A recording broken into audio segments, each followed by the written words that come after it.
अब हम लोगों के सतगुरु महाराज जी ने कहने की कृपा की है,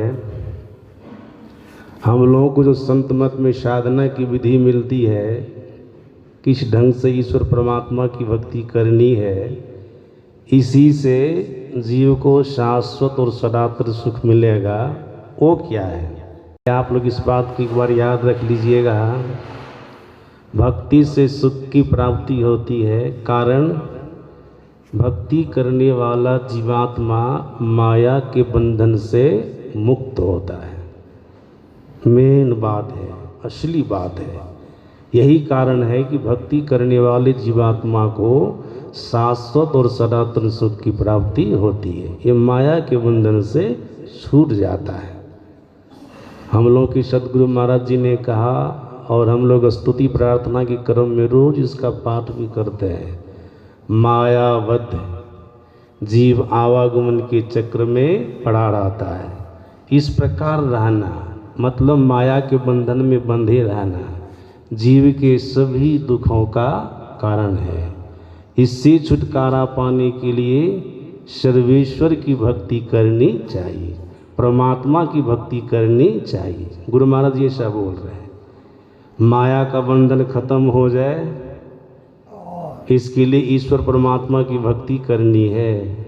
बस मोट में ही बात रही कि भक्ति करने से जीव माया के बंधन से छूटता है।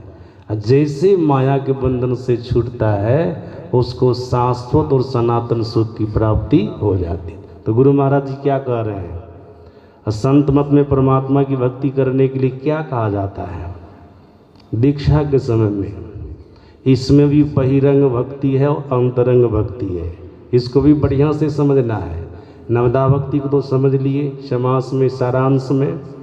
अब देख लीजिए, सतगुरु महाराज जी कहते 4 साधनों के द्वारा जीव को परमात्मा की भक्ति करनी चाहिए। मानस जप, मानस ध्यान, दृष्टि साधन और सुरत शब्द योग के द्वारा सर्वेश्वर की भक्ति करनी चाहिए।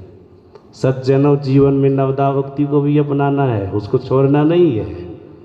नवदा भक्ति का जो बहिरंग भक्ति है उसको भी अपनाना है, उसका जो अंतरंग भक्ति उसको भी अपनाना है। तो सज्जनों, यहाँ पर सतगुरु महाराज जी जो बोले, मानस जप, मानस ध्यान, दृष्टि साधन, नाद साधन, इनके द्वारा ईश्वर परमात्मा की भक्ति करनी चाहिए। अब सुनिए इधर, मानस जप और मानस ध्यान बहिरंग भक्ति है, स्थूल भक्ति है। बिंदु ध्यान सूक्ष्म भक्ति है। अनहद नादों का ध्यान सूक्ष्मतम भक्ति है, और अनाहत नाद का ध्यान सूक्ष्मतर भक्ति है। इस संत मत में बतलाया जाता है। सज्जना, मानस जप और मानस ध्यान बहिरंग भक्ति है, स्थूल भक्ति है।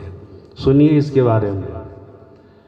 हम लोगों के सतगुरु महाराज महर्षि में ही परमहंस जी महाराज ने कहने की कृपा की है, जो जीव, जो मनुष्य सच्चे सद्गुरु से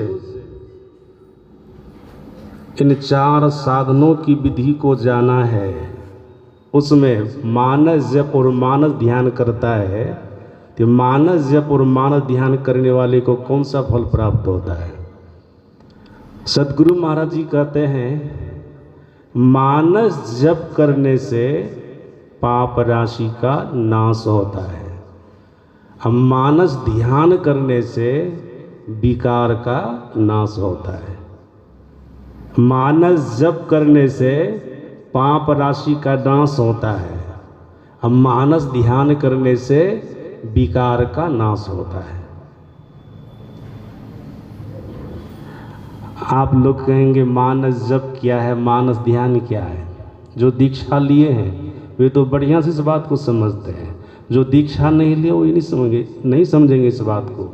सुनिए, गुरु ने जो मंत्र जपने के लिए बताया उसको आप मन ही मन जप रहे हैं, यही है मानस जप। फिर मंत्र से संबंधित रूप का आप मन ही मन ध्यान कर रहे हैं, यह है मानस ध्यान। समझ गए सभी लोग? गुरुदेव ने जो मंत्र जपने के लिए बताया, मन ही मन जप रहे, ये मानस जप है। फिर मंत्र से संबंधित रूप का ध्यान कर रहे, मानस ध्यान, मन ही मन कर रहे, मानस ध्यान है। गुरु के रूप को, इष्ट के रूप को अपने हृदय में उतार रहे हैं, ये मानस ध्यान है। सज्जनों, संत मत में गुरु मंत्र जपने के लिए कहा जाता है और गुरु रूप का ध्यान करने के लिए कहा जाता है। और मत में जो करते हो अलग बात है। जिस भगवान के नाम को जपते हो, जिस भगवान के रूप का ध्यान करते हो, मैं उधर की बात नहीं, संत मत की बात बता रहा हूँ।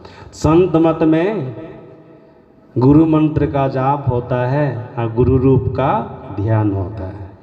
आप मन ही मन गुरु मंत्र को जपेंगे तो पाप राशि का नाश होगा, और मन ही मन गुरु महाराज जी के फोटो को हृदय में उतारेंगे, स्थापित कर लेंगे, तो आपके हृदय के विकार का नाश होगा।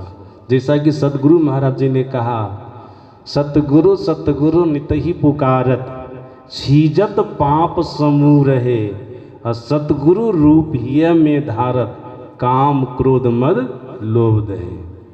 सतगुरु महाराज जी कह रहे हैं, जाप करने से पाप खत्म और रूप का ध्यान करने से विकार खत्म।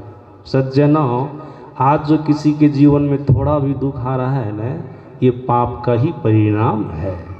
किसी भी प्रकार से, किसी भी तरह से किसी के जीवन में दुख आ रहा है तो पाप का परिणाम है। मंत्र का जाप करने से पाप खत्म हो जाएगा, आपके जीवन से दुख चला जाएगा। पाप खत्म हुआ तो दुख चला गया।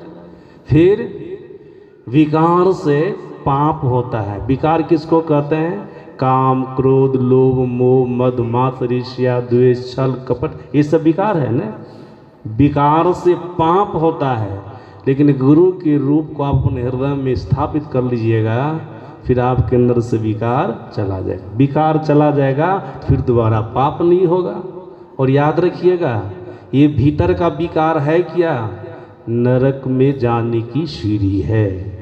जैसा कि विभीषण ने रावण को कहा था, काम क्रोध मद लोभ सब नाथ नरक कर पंथ। ये नरक में जाने का मार्ग है। रूप को, इष्ट के रूप को आप अपने हृदय में स्थापित कर लीजिए, आपके अंदर से विकार चला जाएगा। और एक विशेष लाभ आप लोगों को होगा, गुरु के अंदर में, सदगुरु के अंदर में, इष्ट के अंदर में जिसके रूप का आप ध्यान करते हैं, जो जो सद्गुण हैं, सारे सद्गुण आपके अंदर में आकर के भर जाएंगे, निवास करेंगे।